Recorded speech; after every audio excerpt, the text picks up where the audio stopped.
chapter 14 this evening, and there is this big section of names of people and places, and this battle of 5 kings against 4, and some weird stuff going on here.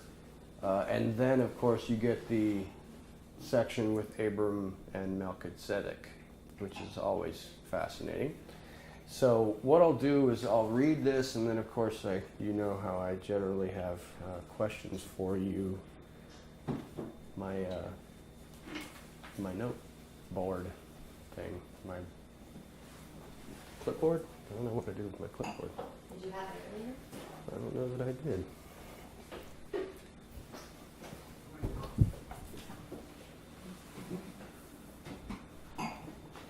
I don't know what I did with my clipboard. Did I take it outside with me? No. Well, that is... Oh. Nope, that is not my clipboard. What in the heck happened to my clipboard? Hey. Oh, where was that? On the table. Oh, okay. Thank you. Sorry about that. Okay, so I'm going to read Genesis chapter 14 for us and then move forward with the questions. Now, here we go. Lots of weird names, so bear with me. And it came to be in the days of Amraphel, the king of Shinar, Arioch, king of Elasar, Kedorlaomer, king of Elam, and Tidal, king of Goyim, that they fought against Bera, king of Sodom, Bersha, king of Amorah, Shinab, king of Admah, Shemeber, king of Zeboim, and the king of Bela, that is Zoar. All these joined together in the valley of Siddim, that is the Salt Sea. 12 years they served Kedorlaomer, and in the 13th year they rebelled. And in the 14th year, Kedorlaomer and the kings that were with him came and struck the Rephaim in Ashtaroth Karnaim, and the Zuzim in Ham, and the Emites in Shaveth Kiriarthim, and the Horites in their mountain of Seir, as far as El Paran, which is by the wilderness. And they turned back and came to En Mishpat, that is Kadesh, and struck all of the country of the Amalekites, and also the Amorites who dwelt at Hatzetzon Tamar. And the king of Sodom, and the king of Amorah, and the king of Admah, and the king of Zeboim, and the king of Bela, that is Zoar, went out and joined together in battle in the valley of Siddim against Kedorlaomer, the king of Elam, and Tidal, king of Goyim, and Amraphel, king of Shinar, and Arioch, king of Elasar, 4 kings against 5. And the valley of Siddim had many tar pits, or bitumen wells, perhaps yours says. And the kings of Sodom and Amorah fled and fell there, and the remainder fled to the mountains. And they took all the goods of Sodom and Amorah and all their food and went away. And they took Lot, Abram's brother's son, who dwelt in Sodom, and his goods, and left. And one who had escaped came and informed Abram the Hebrew, for he dwelt in the plain of Mamre, the Amorite, brother of Eshcol and brother of Aner, and they had a covenant with Abram. And when Abram heard that his brother was taken captive, he armed his 318 trained servants who were born in his own house, and went in pursuit as far as Dan. And he and his servants divided against them by night, and struck them, and pursued them as far as Hobath, which is on the left or north of Damascus. And he brought back all the goods, and also brought back his brother Lot and his goods, as well as the women and the people. And after his return from the striking of Kedorlaomer and the kings who were with him, the king of Sodom came out to meet him at the valley of Shaveh, that is the king's valley. And Melchizedek, the king of Shalem, brought out bread and wine. Now he was the priest of the Most High God. And he blessed him and said, Blessed be Abram, of the Most High God, possessor of the heavens and the earth. And blessed be the Most High God, who has delivered your enemies into your hand. And he gave him 1/10 of all. And the king of Sodom said to Abram, Give me the people, and take the goods for yourself. But Abram said to the king of Sodom, I have lifted my hand to Jehovah, the Most High God, the possessor of the heavens and earth, not to take a thread or a sandal strap, or whatever is yours, lest you should say, I have made Abram rich, except only what the young men have eaten, and the portion of the men who went with me, Aner, Eshcol, and Mamre. Let them take their portion. So that is a most peculiar passage. I think that most people, when they read through this, would skip right over all of this stuff and just go right to where the episode with Melchizedek.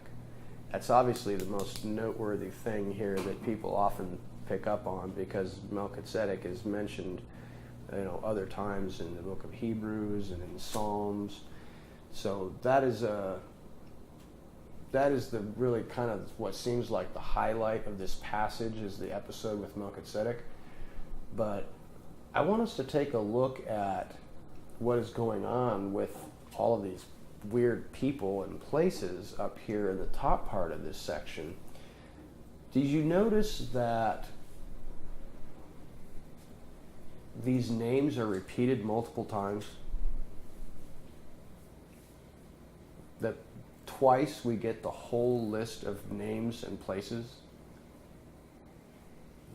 I think that's not for no reason. I mean, if you're going to go through a huge litany of people and the places that they're from, why do it twice?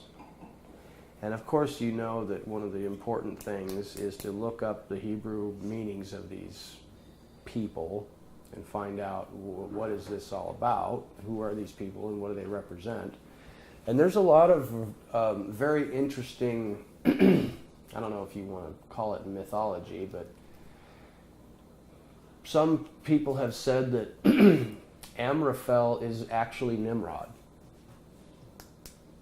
That's just another name for Nimrod. And I suppose that could be true. I mean, who ruled in the land of Shinar? Right. That was Nimrod. And we know that Abram, we don't know that Abram, but that you can read in like the book of Jasher and such about this trouble that Abram had and had to flee the land of Shinar because of his conflict with Nimrod.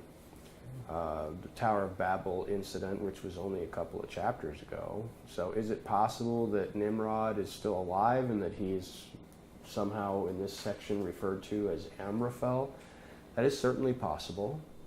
Also, an interesting thing is, do you remember the name Elam?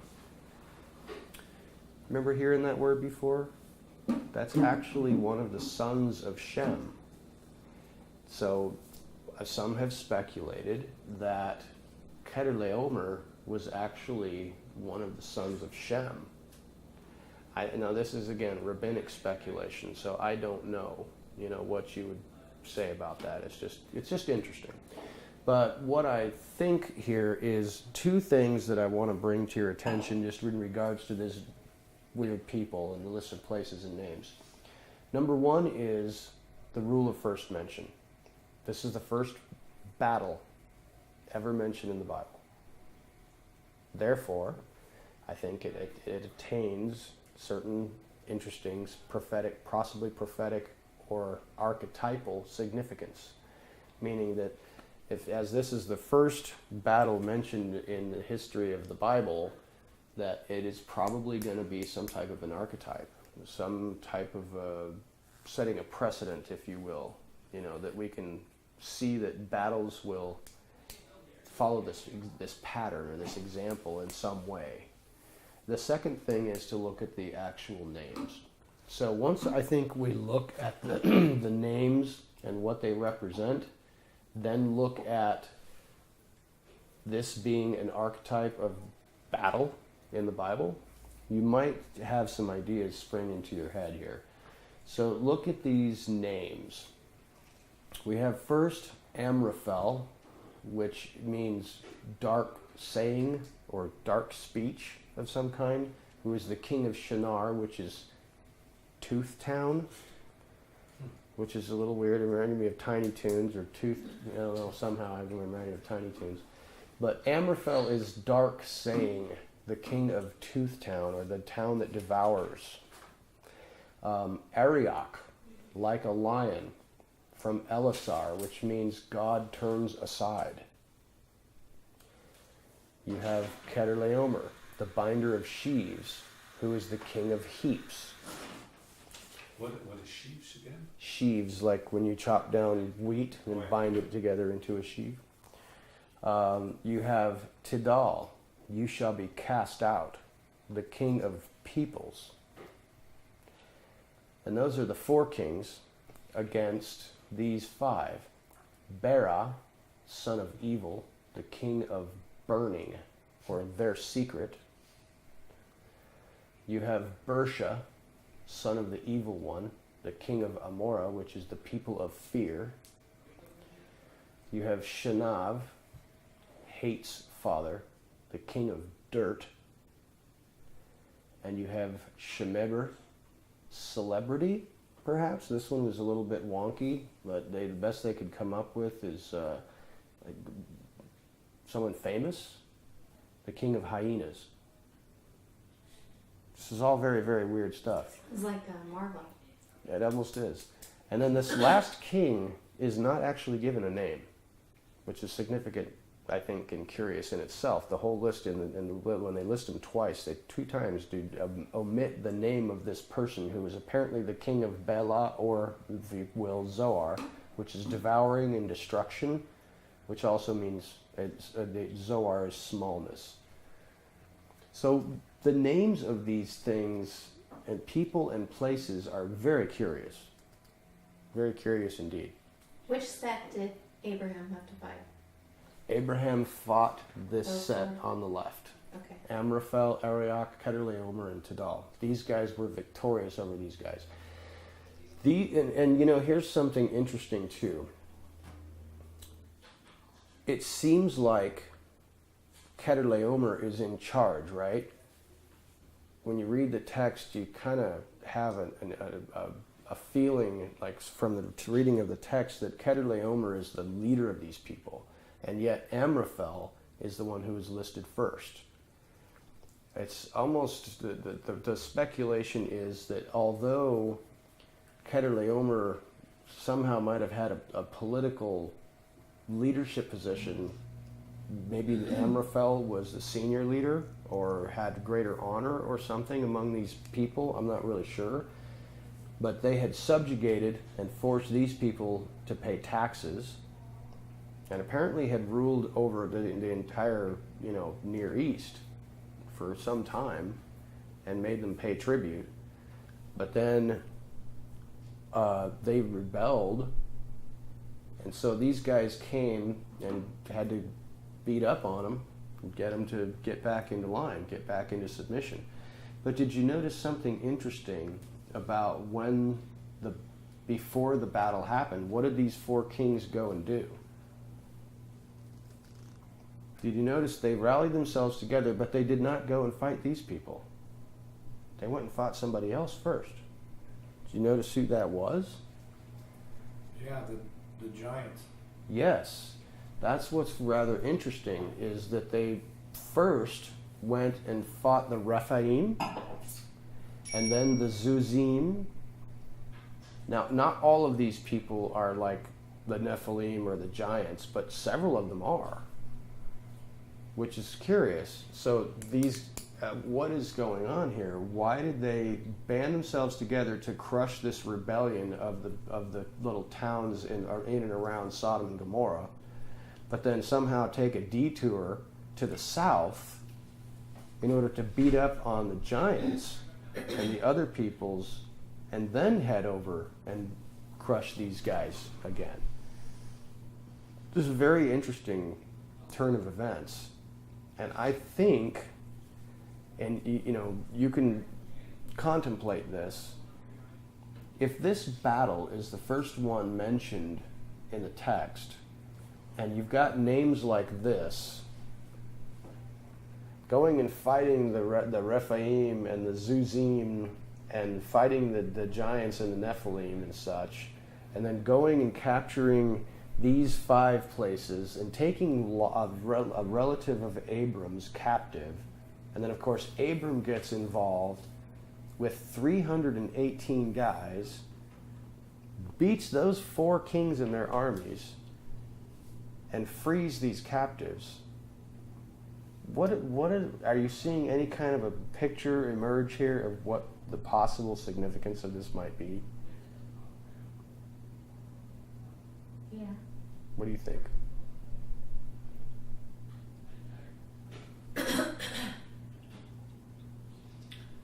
Well,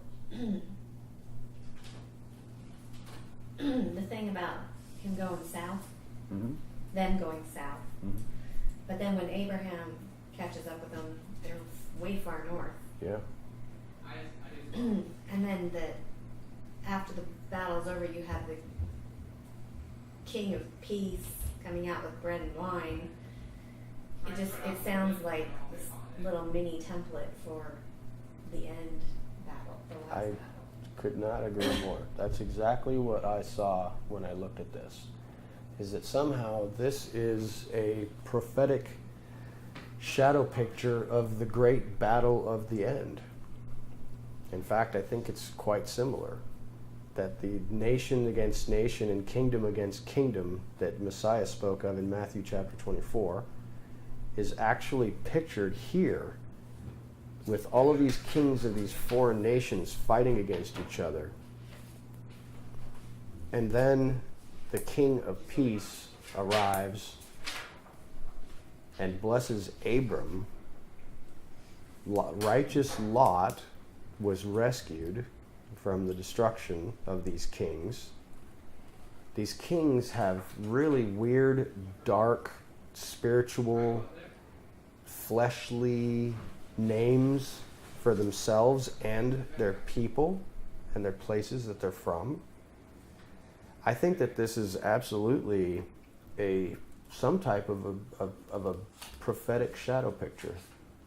I don't know how you would, continue to dig through that, and that would maybe be a study all on itself. But that may be something for you guys to look at, is to maybe make some comparison and contrast between the battles that you see in the book of Revelation. You know what it reminded me of is if you look at Daniel when he talks about this prince who will come and how the king of the north, you look at that king of the north and king of the south narrative that's going on, and I think it's Daniel chapter 11, where it says you got all this weird movement of this king of the north and king of the south, and it's what's curious about that is that the king of the north does not seem particularly interested in attacking Jerusalem, but goes down and attacks the king of the south and defeats him, and then it's almost presented like, oh, I'm just ho-humming my way back north and I decided to destroy Jerusalem. That is precisely what happened here. Not that Jerusalem got attacked or anything, but that these kings come from the north, bypass their enemies, and go further south. Go to Sodom and Gomorrah and hit that on the way up. Yeah, it's kind of like the picture that you're seeing in Daniel chapter 11, where the king of the north and the king of the south, and then also in the book of Revelation about these great battles of the nations against nations and kingdom against kingdoms that Messiah spoke of in Matthew 24. That's something to look at. I don't know. It's certainly mysterious to me. Do you have any ideas how the pits work into that? I don't. Are these guys the guys that fell in the pits? Yeah, well, Those guys these in the guys, pits. yeah, the king of Sodom and the king of Gomorrah apparently fell into the pits, which is weird because this is their own territory. I mean, they're fighting on their own home turf. The one that's even called dirt. Yeah, yeah, they're fighting and they've got the home field advantage here, and yet they fall in. Perhaps, I mean, why would you go to battle in a valley filled with bitumen pits unless you're expecting perhaps to be able to use those pits as some type of a strategic advantage against your enemies. But notice that they fell into them themselves and their enemy did not, which kind of reminds me of like the Psalms when David says, you know, the evil man digs a pit and falls into it himself. And, you know, an evil person tries to roll a stone down a mountain to hit the righteous man, but it actually rolls back up and kills him.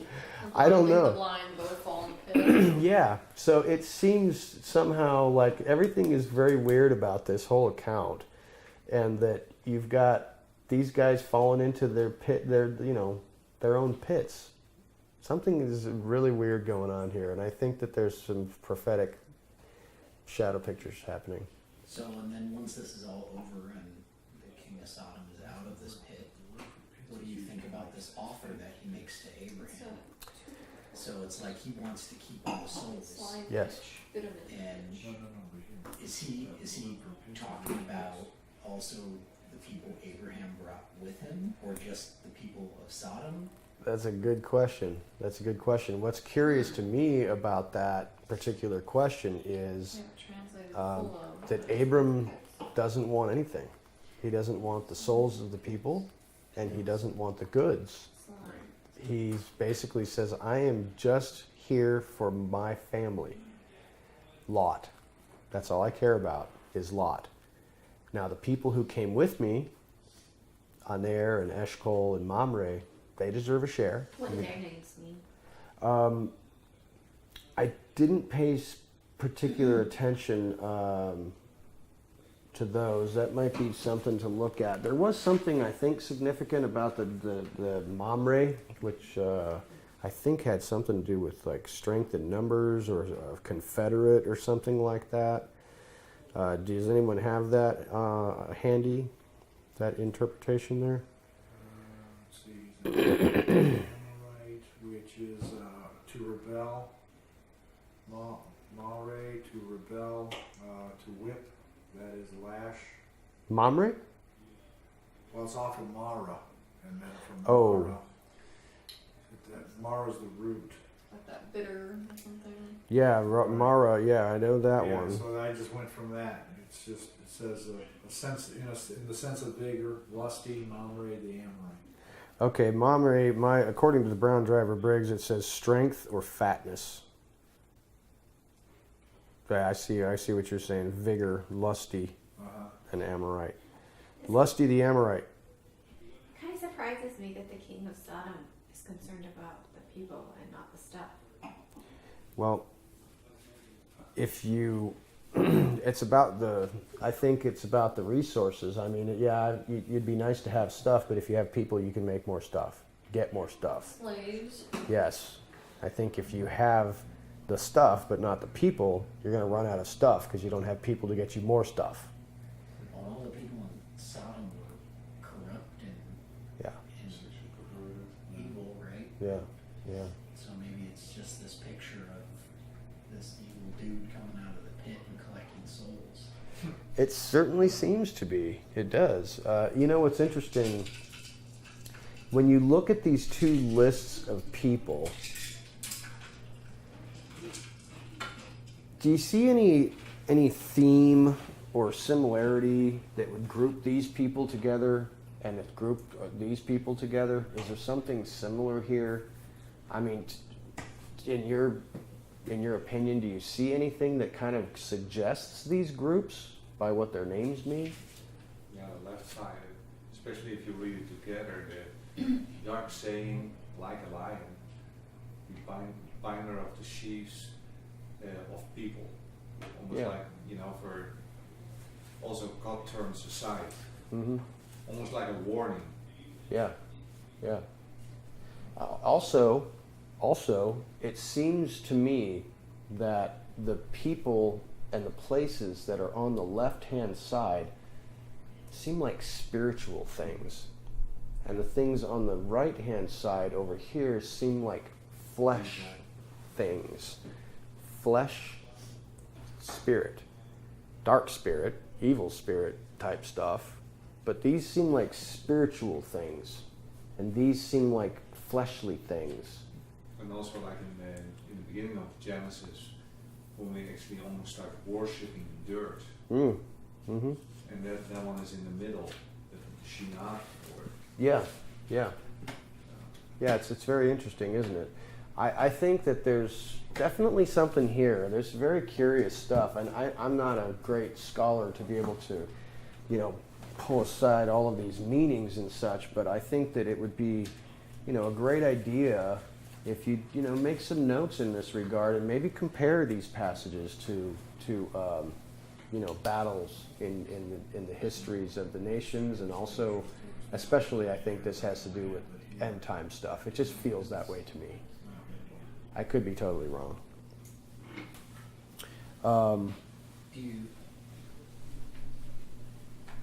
It's also kind of strange too that Abraham goes and rescues Lot, and Lot just goes back with Sodom.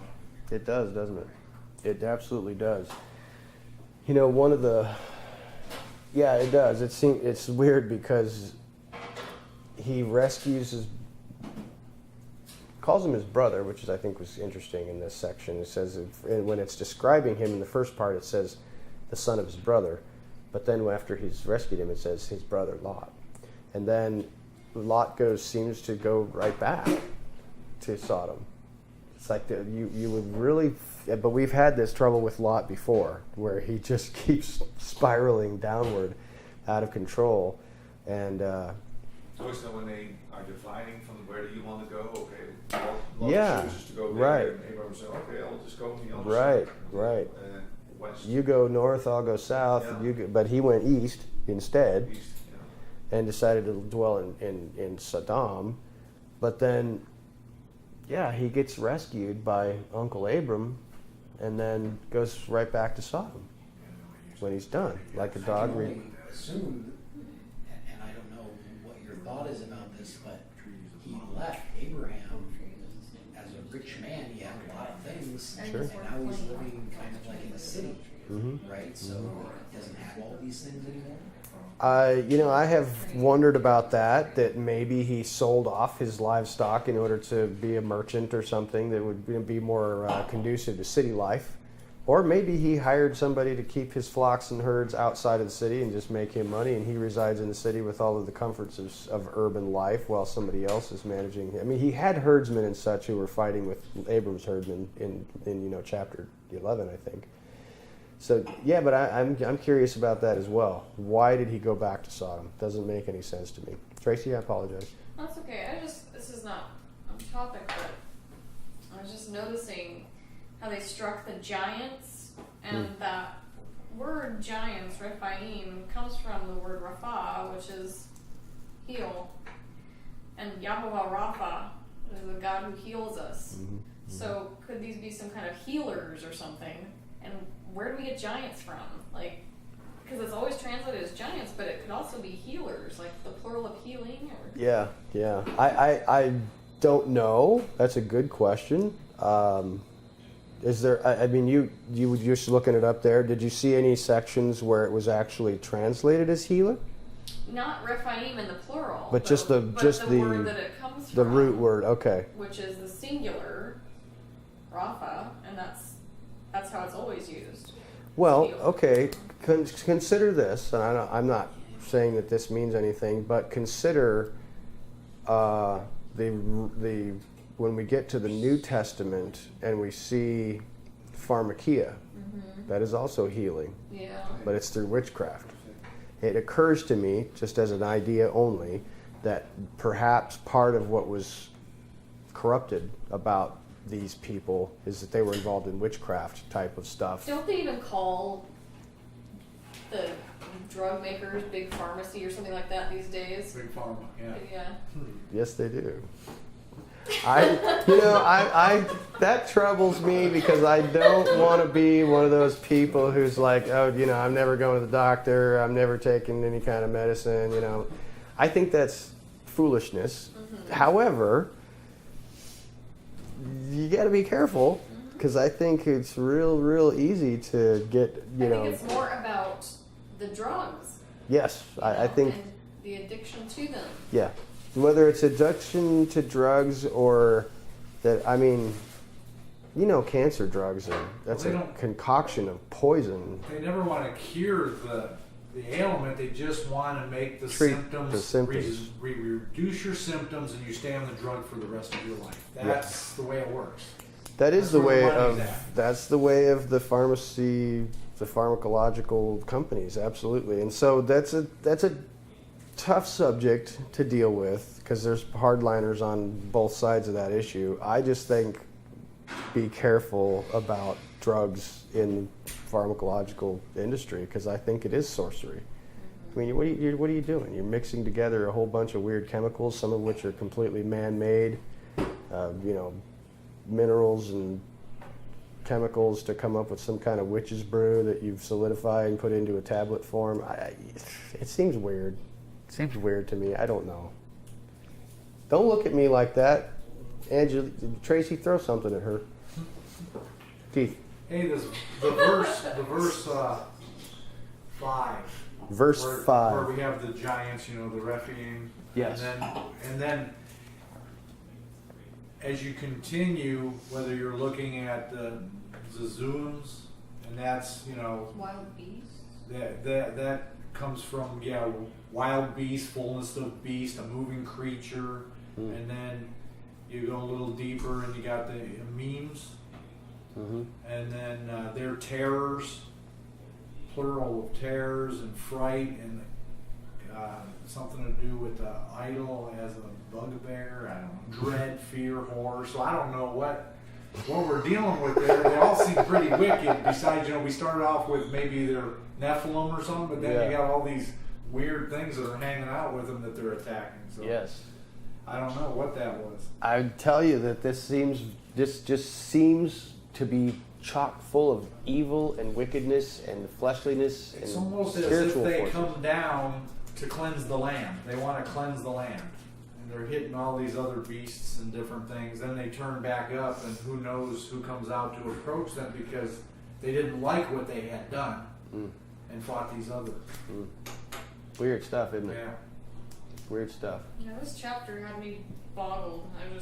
It is I boggling. have nothing value to contribute. I think it's really a spiritual kind of thing, and I think that when you look at these names of these people and places and looking at this as an archetype or a prototype of battle, because it's the first mention of battle in the Bible between nations, that you can see perhaps also some principles perhaps in the naming of these people and places that maybe what causes battles to happen throughout human history in the first place, which is spiritual forces, lying, dark sayings, and people trying to bind others up and rule over dirt and be famous, the king of the hyenas. I mean, perhaps that some of the meanings of these names could even give deeper meanings if you wanted to apply them a little deeper to maybe what causes battles in the first place. Keith? Well, okay, so if you move down to verse 7, and then they returned and came, and then they turn around and they start attacking the Amalekites and also the Amorites. Okay, well, Abraham's confederates, they're all Amorites. Yes. All of those that helped him were Amorites, so they must have been pretty upset to see that the Amorites were getting attacked by these kings. So there's part of the loyalty there. And you know the history of Israel with the Amorites. It's not usually good. Right. This is one of the only times that I'm aware of where it shows Abram is actually allied with some Amorites. And it's interesting in the next chapter when Abraham goes into this tardema, this deep sleep, and he sees in the vision that God gives him that his children are going to go into exile in Mitzrayim for 4 generations. He says, because the iniquity of the Amorites is not yet complete, which is curious. Right. So apparently the iniquity of the Amorites is slowly building, but apparently at this time Abram is actually allied with 3 of the most powerful, maybe princes, sons of princes, kings in the area at the time. It's kind of curious. Angela? But they only took 300 and some Yeah, they only took 318 people, which is a miracle in itself. Now, do you have any idea why they used the number 318? Well, I know in the past 300 was a number that was used, or later on it's used as a number that goes up against many, but That's true. 318. 300. It's a mysterious thing, and I really have no idea. There was one speculation which I thought was kind of interesting, and that is that 318 is the numerical value of Eliezer, Abram's servant, who he says is going to inherit him. Who's And what from does Eliezer mean? God is help. Is it help? It's the same word as Lazarus. Yeah. It's the Eleazar or Eliezer. Yeah. So help of God, or So they defeated with the help of God. They won that battle. With God, Yes. it's an interesting insight. Do you think the same is with the, we have 4 on the left and 5 on the right, and then suddenly Abram, who becomes Abraham, of course, he's there as well, so you have 5, 10, like complete. A and then not completion. completeness. Yeah, that's an They interesting. first show a little bit imbalance Yeah. there, and Sure. That's an interesting insight. You know what's interesting too to me is that Abram appears to be on his own. you know, He's not involved in this independent, stuff. You know, doesn't care. Doesn't care.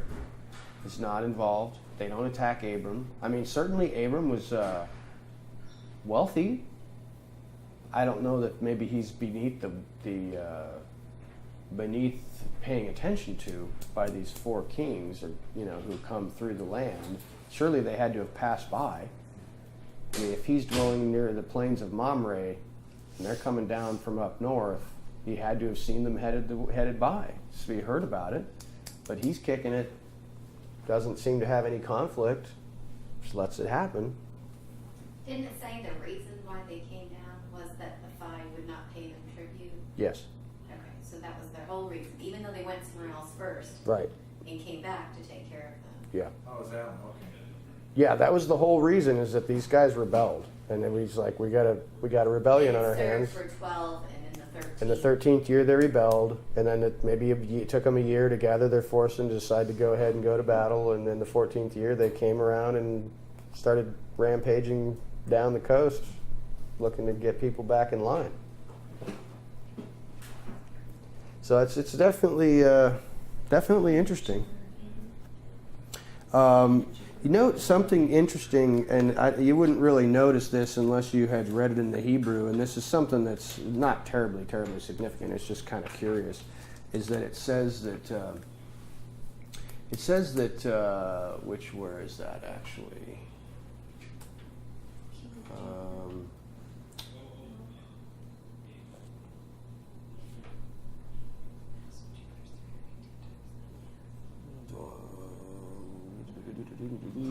One who had escaped came and informed Abram the Hebrew. I think also, interestingly, this is the first time that we see the word Hebrew used, or Ibrim. Kind of curious. But you notice that it says, in the Hebrew, it actually says, the fugitive.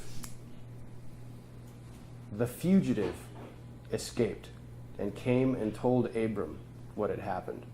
It's the definitive article, and it's kind of more like the word is actually like the fugitive. It doesn't actually say one who escaped. It's the fugitive came and told Abram. I just thought that was curious. Any ideas about what that might be? I got refugee, but yeah, fugitive, refugee, but so. what verse is this again? That is 12. Oh, you're 13, I apologize. Yes. And one who had escaped came and informed Abram the Hebrew. So that's in my translation, which is the TS 2009. But in Hebrew it says the fugitive, not one. Yeah, the one. The one fugitive, which I thought was just weird. Now, of course, it causes endless speculation. You remember, was it in the movie with Noah that Og of Bashan actually clung to Noah's ark and made it through the flood? I thought that was Tubal Cain. I don't remember. Well, the rabbins actually suggest that this was actually Og of Bashan, one of the giants who escaped from the battle and came and told. I don't know why they would say that. Perhaps it has something to do with his name. Or I don't know. I just thought that was kind of weird. Thought that was funny. I just want to say something that's just weird. Okay, but I'm just going to say it. You're going to say something weird? Yeah. Cool. I like weird. I was just talking to Keith because, you know, Melchizedek, king of righteousness, well, the planet Jupiter is called Zadok or something, isn't that right? Zadik, yeah. So it could be something like king of Jupiter too. And we know that planet had something to do with the star that they saw when Messiah was born. It was like lining up with the king planet and the king star. Yeah, I remember Michael Rood that's a theory of Michael Rood, is that right? Well, it's the Star of Bethlehem was the conjunction of Regulus, which is the king star, right? It's in Jupiter? Leo. It's in Leo. No, it's in Leo. Oh, gotcha. It's called Melech. Okay, gotcha. So it's Regulus. It's at the feet of the lion. And then Jupiter came in conjunction. They were both together. It was the brightest thing in the sky. Gotcha. And that spells out Melchizedek because Jupiter is Zadik. So when you put it with the king star, you get Melchizedek. And the mass of Jupiter is 318 times that of the Earth. It's just weird. It's just weird. Are you serious? That is interesting. That's what this website says, but you know, the internet's aren't always true. But I had a. And how do you weigh it? Huh? How do you weigh it? So, with a scientific calculation. But I have a keen sense about that Eleazar word, so I was kind of interested in that because of the study I did on Lazarus and the help of God and Messiah coming to restore the help of God and how they went in with the help of God. If that is the case, you know, I think that's interesting that his name is 318. Huh. Absolutely. Curious. Great insight. That's very interesting. Curious stuff. I had a question before we get to Melchizedek. I know that we've talked a lot in our Christian lives about Melchizedek. I mean, the subject of Melchizedek has been beat to death. You know, if you've been a Christian for any length of time, you've probably looked into it. It's, certainly interesting stuff. It's a mystery. Who is this priest of the Most High God who obviously is worshiping the same God as Abraham? The Jews say it's Shem himself. The Christians call it Yeshua. Call him Yeshua, in pre-incarnate Christ or something like that. Angela, what'd you say? Nothing. When you said Shem, the name, it's just a mystery about his identity. And it is curious, and I don't. All is kind of how it happened. Sure, absolutely. So, if this is a question that kind of occurred to me today. If these kings and places do represent spiritual or fleshly forces that must be conquered, what would you say that our relationship is to these things? I mean, what is our responsibility in the overcoming of spiritual and fleshly forces in our lives? Are we to rely on God for these things, or are these things our own responsibility? What did Abram do? Or what things are our responsibility? The overcoming of spiritual and fleshly forces in our lives. Let's put it this way. Overcoming sin. Let's represent, for the sake of discussion, the 5 kings and the 4 kings, representing spiritual forces and fleshly forces, which altogether could be encompassed by saying sin. Overcoming sin. Now, Abraham only took action because his house was subjected to it. Right.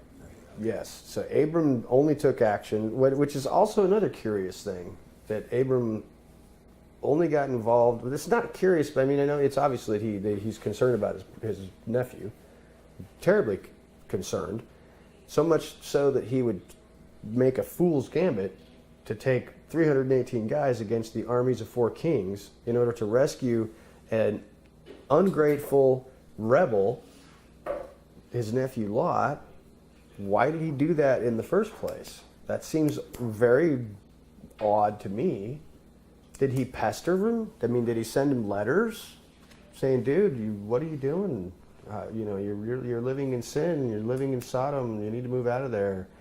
He seems to have just left him alone, left him to his own devices until his own decisions and actions got him in trouble, caused him great difficulty, threatened his life.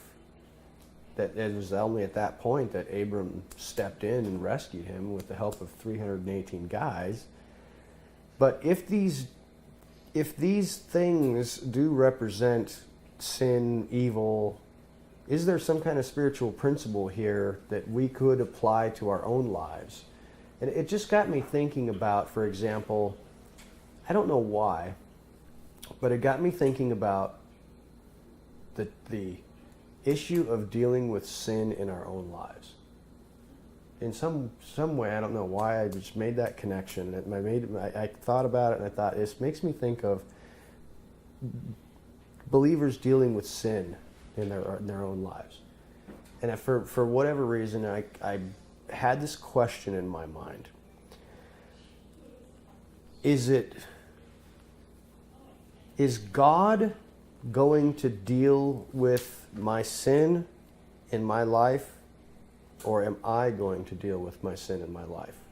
Ultimately, whose responsibility is it? I know that Yeshua came and died for my sins to take away the spiritual weight of my sins, the death penalty, to free me from the burdens that would corrupt my soul and inhibit me from actually having a relationship with God at all, in a spiritual sense. But I mean, just overcoming your sinful things that you deal with on a daily basis, is that something that you can rely on God to overcome for you? It's like, oh God, help me to no longer be an alcoholic, or help me to quit doing drugs, or help me to quit being a pervert, or whatever it is.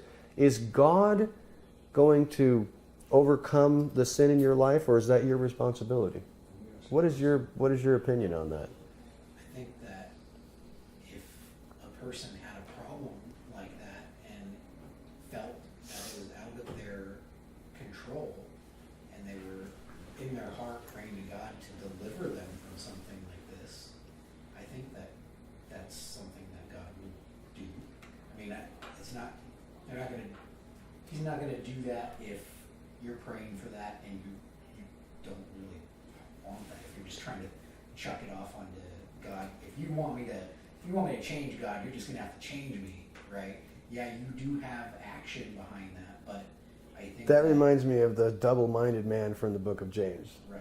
Yes, let him not expect he will receive anything. Saying, my flesh is weak, and God, I need you to help deliver me from this. I think it's a joint operation at that point. Okay, right?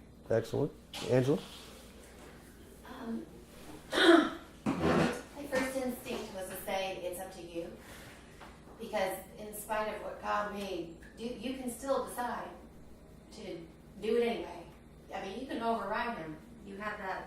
No, in what sense? He's not going to. You mean that he gives you instructions about don't do that? Like, He's not going to stop you're you. Struggling with something you're not supposed to do, and so.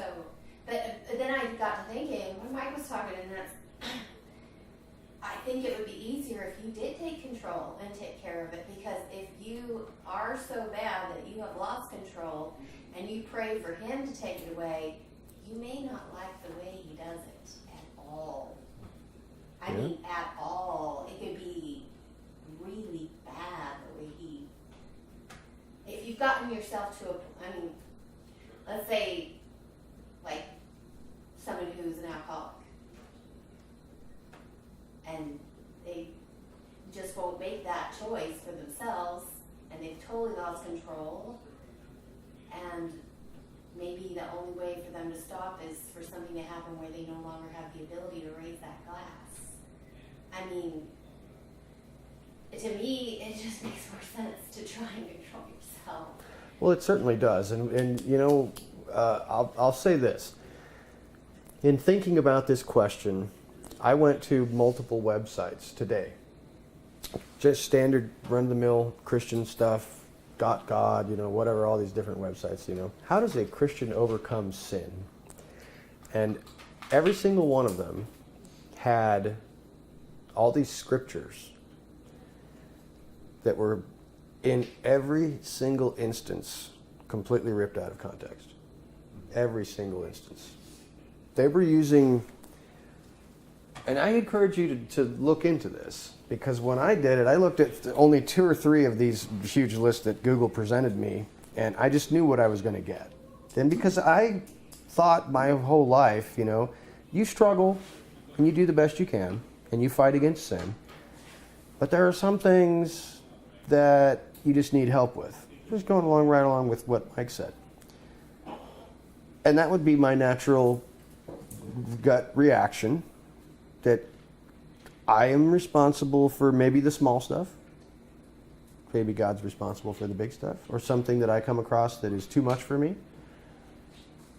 But when I looked at all these Christian websites talking about a believer overcoming sin in their life, they had all of these scripture passages which talked about the spiritual significance of the Messiah dying for your sins, to remove the barrier, the obstacle between you and God, to free you from sin.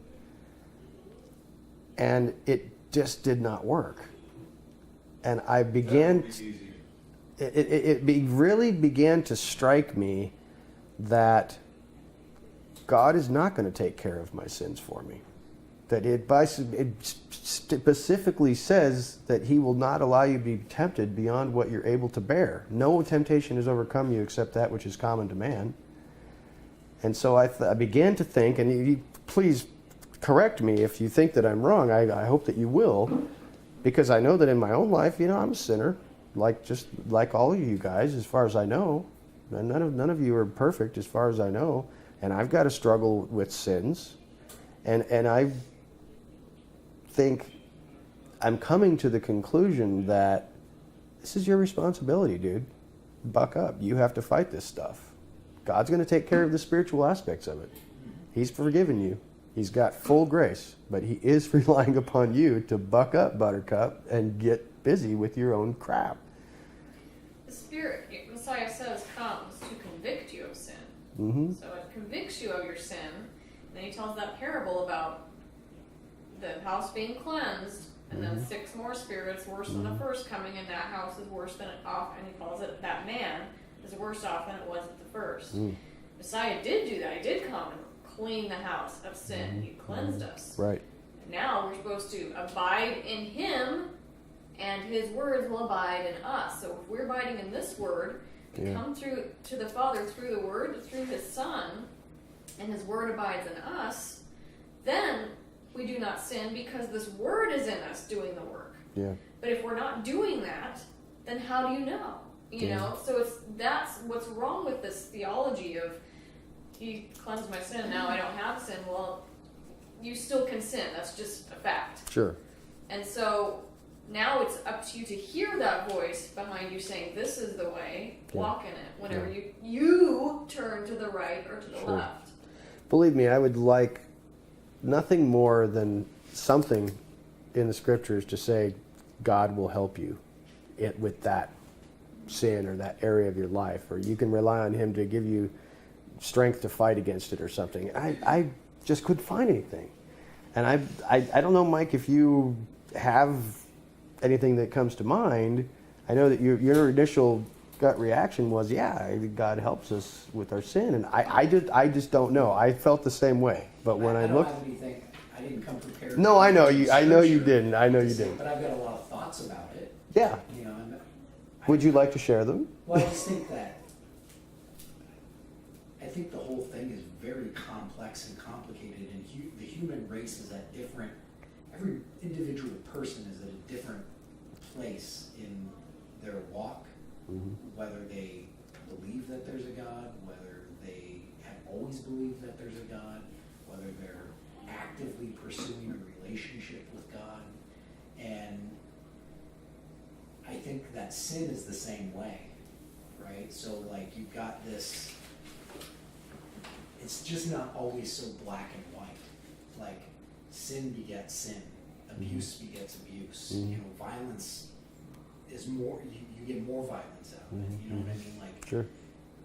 and I think that people that are, your first example was like alcoholics, people that are struggling against the flesh. These people know that something's wrong with them, right? And I think that a lot of times it's because they cling to these vices so that they don't have to look inside or deal with what is really wrong, right? Like a lot of times people will indulge in sin to get away from the ugly truth of what's in them, Sure. and not really look any deeper, right? And I think because of that, it's a spiral. So, you know, like Tracy had just kind of mentioned about... I'm totally connecting what she said to what you said. I think they're cleaning two out connected. this house, right? But Right. if that house isn't clean to begin with, Right. you're going to be in this kind of spiral of shame and continue on this Sure.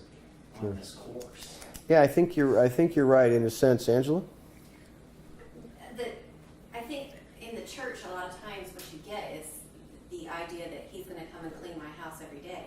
Right. And so it doesn't matter how many messes I make. I'm going to wake up in the morning and it's going to be totally clean again. Right. And that is almost taking away what Tracy said about the Spirit convicts you of sin. It's almost like they're trying to inoculate. Is it inoculate? They're trying to neutralize Right. that conviction feeling. 'Cause That it's I'll just wake up tomorrow and I'll be clean. What's It's snow again. That's what he says in Hebrews, is that those who do that trample the Son of God underfoot and the gift of grace when they poo-poo that gift of grace. It's not saying, so if you transgress the law, your punishment was death. How much worse if you allow your house to be cleansed by Messiah and then you trample that gift underfoot by continuing in sin. Yeah. To willfully sin. Yeah. Willfully is the key word there. Sure. But. Well, most sin is willful. Yes, there are times when you would sin just not knowing, not knowing the difference between right and wrong. But I don't think with most people that we wouldn't fall into that category. But I think like, I mean, I can only say this for myself, that I've prayed and I said, God, I'm really struggling with this. I need your help to get me on the right path, and whether it's,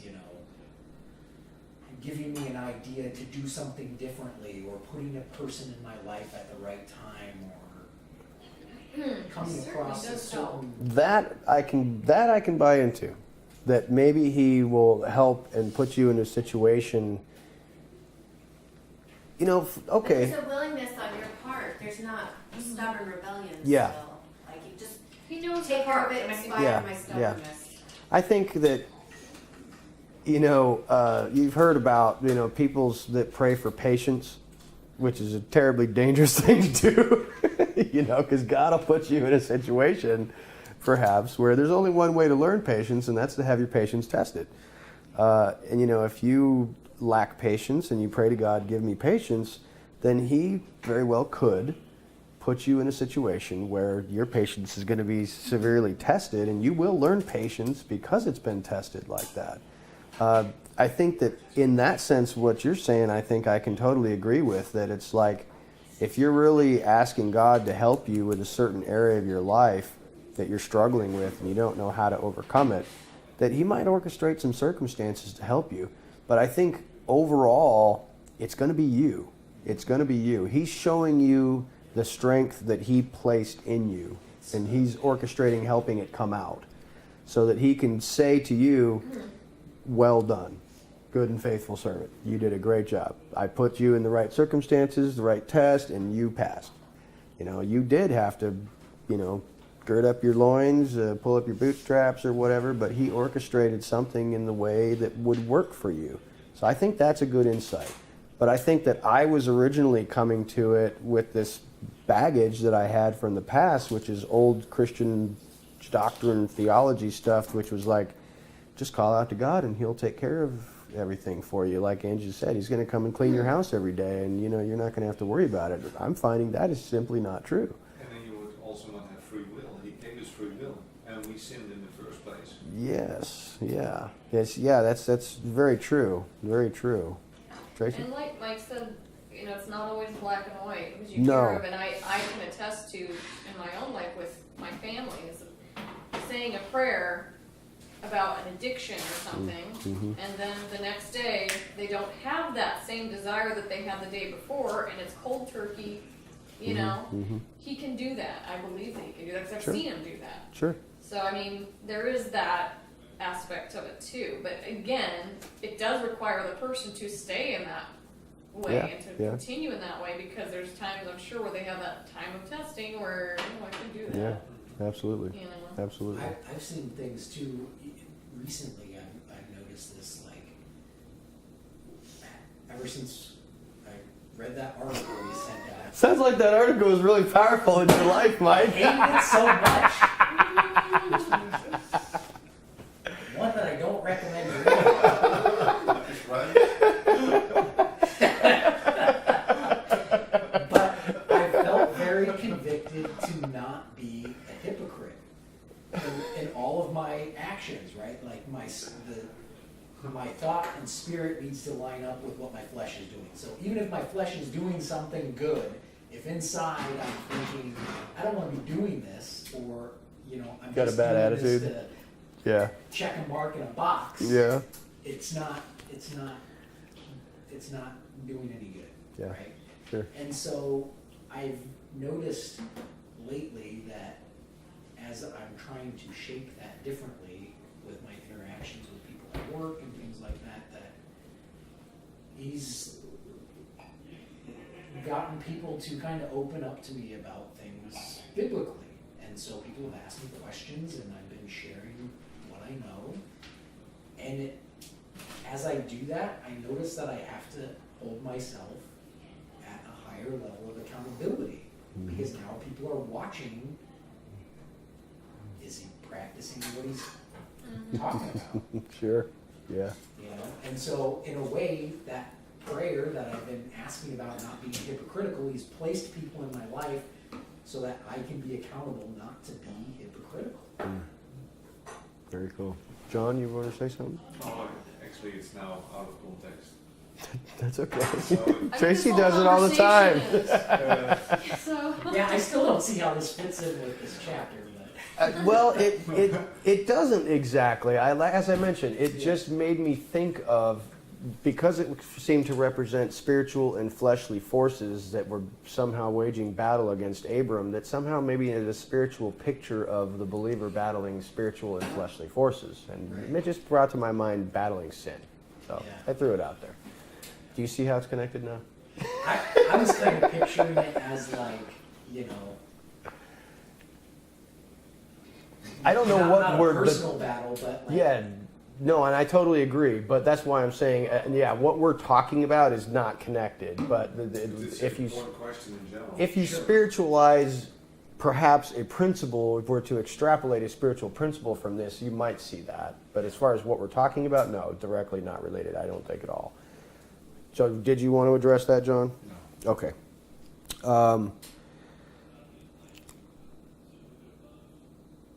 So we've got, what is there to say about Melchizedek? I mean, you could obviously carry on for a while. What would you say was the main takeaway here that you would want to maybe pull out about Melchizedek and his interaction with Abram? I think that one of the things that I always look back at is that so many times I've heard people say, well, God's law wasn't given until Moses, but obviously there is a high priest here. Sure. And there seems to be some symbolism between the body and blood going on, so. There's also some tithing. That's true. And this also shows that the priesthood of Melchizedek was in place before the Levitical. That's right. And if you want to read the book of Hebrews, he talks a lot about Melchizedek. Right. I think that book of Hebrews was so powerful for the Hebrew followers of the Messiah Yeshua because it was probably written after the temple was destroyed, and that there's no priesthood anymore. There's no temple service. Was he not a real person, or Who? Melchizedek? Because he I- had no father, no Well, the book of lineage. Hebrews says that he is without father or mother, no lineage, only in a metaphorical sense, because here in the text he's introduced as some mysterious figure and no background is given on him. It doesn't necessarily literally mean that he doesn't have a father and mother. And I don't know that even in the book of Hebrews he's not suggesting that Melchizedek is a pre-incarnate Yeshua. People have read the book of Hebrews and come away with some ideas. Is this the Messiah, pre-incarnated? It certainly could be. I'm not saying it isn't, but is that specifically what the author of the book of Hebrews is talking about? I don't necessarily think so. I think he's trying to make the case that Melchizedek is a high priest of God over some type of a priesthood which existed long before Levi ever came around as a tribe, and that he is saying he's applying spiritual principles from this by even pointing out this guy's a mysterious figure who does no lineage is given. We don't know where this guy came from. I think he's drawing on the mysteriousness of this passage to draw some interesting conclusions. I don't know that he was saying that it was Yeshua. I just think he was saying this is a powerful individual, and it sets a precedent for Yeshua now being our high priest, because you can't see, because I think that many people would be saying in those days, well, our temple is gone, we can't offer our gifts anymore, there's no more Day of Atonement, offering for the sins of the nation, and he's making the case, look, it's okay, this was all part of God's plan. Yeshua is now our high priest. And they're like, well, you can't have a guy from the tribe of Judah as a high priest. And the author of the book of Hebrews says, of course you can. There was a high priest who existed before the tribe of Levi. So yes, you can have a high priest who is not from the tribe of Levi. That's something that is not entirely true in the Even Torah. though it was not allowed to, of course, in the beginning, or was that? Oh no, it became after that. Yeah, that would become later. From the beginning. Yeah, absolutely. So there was a priesthood in place. Yeah. So I think that's the argument that the author of the book of Hebrews is making, is in that regard. Not necessarily that Melchizedek is Yeshua, although I think that's perfectly fine if you want to say it actually is Yeshua, in some pre-incarnate form. I'm totally okay with that. Any other insights that you would bring to the table here? Keith? Well, talks about bringing forth the bread and the wine, which I don't know how often up to this point they've talked about bread and wine, but it sounds like there's going to be a meal here. That they're This sitting is down for a the meal. first time it's mentioned in the Bible, as far as I know. No. and I've heard some people Yes. allude to this is where the blessing was taught for the bread and wine. From Yeah. The high priest taught that blessing, Yeah, I have heard that. and That could be. because he was the priest of the Most High God. Mm-hmm. And after the blessing, then he blesses Abraham, and then he goes ahead and Abraham feels so blessed over all this that he tithes. And the fact that if this is where the prayer that over the bread and wine that was carried down for centuries or millennia, Mm-hmm. Mm-hmm. up until Yeshua's time, when Yeshua, as the high priest, gave it new meaning. Yeah, that's a good insight. So Yeah, sure. And he kind of mimics some verbiage here, right? The possessor of heaven and earth. That's what Melchizedek says, and then Abraham says it to this king of Sodom Right. directly after. And I kind of linked that to the chapter before and the chapter after this, because the heaven and earth are kind of like the two witnesses to Yeah. Abraham's Right. lineage, Right. right? The sand and dust of the earth and the stars of the heavens. Right.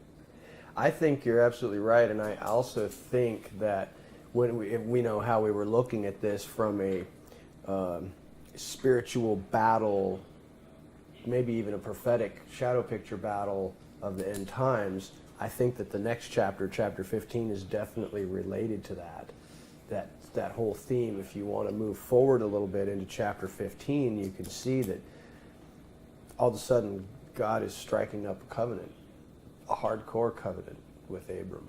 right after this. So I think it's all connected for sure. And I think there's a lot of really powerful and spiritual stuff happening in chapter 15 that bears direct relation to this. Tracy? I just wanted to point out in verse 21 that there seems to be a choice that the king of Sodom gives to Abram about giving me, we talked a little bit about it already, give me the persons and you take the goods for yourselves. And that word persons is souls, give me the souls, and you take the riches for yourself. So kind of like that choice of will you choose to save, to humble yourself kind of thing, help your fellow man, or will you choose the earthly possessions? Well, what's interesting about that is that Abram chooses neither. That what? Abram chooses neither. He doesn't choose people or goods. He says, I'm taking Unless nothing. he's being made an offer for his own 318. Yeah, I thought, I don't know, maybe I'm reading it wrong. I was reading it like Abraham's taking those people back, and he's kind of trying to make a deal, but I could be wrong. I don't understand this chapter very well. But No, I don't either, believe me. So you're envisioning, how do you envision this happening? Tell me that. I was just reading it like perhaps he's redeemed, if you will, Lot and whomever else, and the king of Sodom saying to Abraham, give me the people, give me the souls, and you take all these riches. Let's make a deal here. It just kind of reminds me of Satan and tempting Messiah, but I don't know. Yeah, and I see what you're saying. I do see something going on there, but I'm just, for me, I'm stuck on Abram didn't actually take anything. He didn't rescue the people. He chose the persons. He chose to redeem the people. You know what I'm saying? Well, he only took Lot. And he didn't even take Lot because Lot went back. He went back. Well, but even if he doesn't take them, I get her point. He went in and rescued them. Okay? Yes, he did. He gets credit. They know that he was their redeemer. Yes. Okay. Yes. Even if he lets them go their way, they have a debt of gratitude to Abraham for saving their lives. Yes, I think absolutely. There you go. That's a good way to look at it. Because I'm thinking, okay, Abram left the people. What is he going to do? Take them back to his camp? That doesn't make any sense. And like I said, I don't know if the king of Sodom is asking for the men that came with them, right? Okay. Because in the next verse it says, "Nothing for me, only what the young men have eaten, and the portion of the men who went with me." So when you say that except what the young men have eaten, to me that represents the 318 people who were with him, who have maybe got hungry during the battle and ate some stuff and maybe gathered a few things, and then the portion of these other guys. But are Eshcol and Honor and Mamre not part of the 318? The young men who I just don't know if the offer for the souls is for all those people. What are you saying? I think okay. Remember in Hebrews where the whole argument is that because Abraham paid tribute to Melchizedek, that anyone born of Abraham is also subject. That he deferred to Melchizedek, so anyone born of him now defers to Melchizedek. So Abraham walked away. We're looking for another group of people, but all of Abraham's descendants are in him. And so he did walk away with all his souls. All the souls of God. God's people are in him because he's the Father. Is that why persons also mean souls? Yes. In Hebrew? Yeah, the word Persons and nefesh. souls is the same. Yeah. It's nefesh here anyway. Interesting. How do you know when what is meant? If it is like fleshly or I think that breath, spirit? like between words. Yeah, like nefesh. Well, nefesh is soul, and that is often Soul, many times person. used. But what about isn't there Adam, I think is. Well, Yeah. Adam is humans, but there's Is people. people, which is Like just like a nation of people group. A collection of people. But yeah, a human being could be basically comes from two words, as far as I know. One is Adam, which just means a human, but then there's the word nefesh, which is used sometimes, which means a living soul, which seems to offer, a man, an Adam, was like this is a creature made out of dirt, who happens to be alive. That's how you would refer to a man from a more of a mundane, temporal perhaps usage. You would use Adam. But then if you're talking about a spiritual creature, you might talk about nefesh. That's the way I look at it. I could be completely wrong. But I think it is significant that Tracy's pointing out that perhaps something is going on here with the use of the word Nefesh and the king of Sodom. And that's an interesting juxtaposition. I actually have that in my notes here, some kind of a juxtaposition between the king of Sodom and Melchizedek and Abram all coming together. There's a weird interplay here with these three guys, and I think it is significant. I like what Angie said too about the nation being in Abram, which the book of Hebrews does point out. It's kind of curious. It's interesting stuff. Well, I think we've probably beat this passage to death as well as we might, and next week we will get into the blood covenant. That's some fascinating stuff. So let's pray. We'll have a